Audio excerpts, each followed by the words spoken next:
Welcome to my digital এডুকাৰ YouTube channel. ভিডিঅ'টোৰ যোগেদি দিব বিচাৰিছোঁ এছ আৰু ষ্টেট পুল শিক্ষকসকলৰ নিযুক্তি সম্পৰ্কে এটা গুৰুত্বপূৰ্ণ আপডেট। আজি প্ৰকাশ পোৱা ফাইনেল ছিলেকশ্যন লিষ্টত আবেদন কৰা একাংশ প্ৰাৰ্থীৰ নাম প্ৰকাশ পোৱা নাই।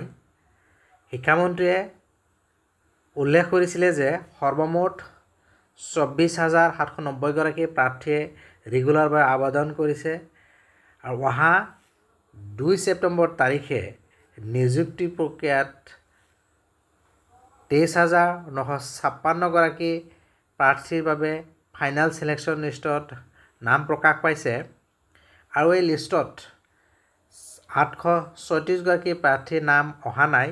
এই সম্পৰ্কে মোৰ আগৰ এটা ভিডিঅ'ত কিছুমানে প্ৰশ্ন সুধিছিলে যে আমি যদি আবেদন কৰিছোঁ আমাৰ নামসমূহ অহা নাই, কিহৰ কাৰণে বা অহা নাই। সিহঁতসকলৰ অৰ্থাৎ সৰ্বমুঠ 836 গৰাকী প্ৰাৰ্থীৰ ফাৰ্দাৰ ভেৰিফিকেশ্যন হ'ব আৰু ইতিমধ্যে অফিচিয়েল ৱেবছাইটত এই প্ৰাৰ্থীসকলৰ 836 গৰাকী প্ৰাৰ্থীৰ নাম প্ৰকাশ পাইছে। এইসকল প্ৰাৰ্থীৰ নিযুক্তি পত্ৰ আপোনাৰ ফাৰ্দাৰ ভেৰিফিকেশ্যন কৰিব। ইয়াত উল্লেখ কৰিছে, চাওক, list of applicant kept on hold for further verification, special recruitment drive, advertisement number this and this 5/8/2024 under DWA Assam dated 31/8/2024।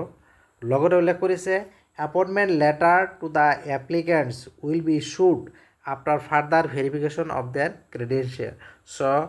Further ভেৰিফিকেশ্যনৰ পিছত এই প্ৰাৰ্থীসকলেও নিযুক্তি লাভ কৰিব। মই এই ভিডিঅ'টোৰ যোগেদি গুৰুত্বপূৰ্ণ খবৰটো জনালোঁ। লগতে প্লেচ অফ পষ্টিং সম্পৰ্কে শিক্ষামন্ত্ৰী ডক্টৰ ৰণোজ পেগুৱে তেখেতৰ টুইটাৰত উল্লেখ কৰিছে যে teacher will be posted in the same school where they are presently serving as or state pool contractual teacher, অৰ্থাৎ নিজৰ ৱৰ্কিং বিদ্যালয়তে নিযুক্তি লাভ কৰিব।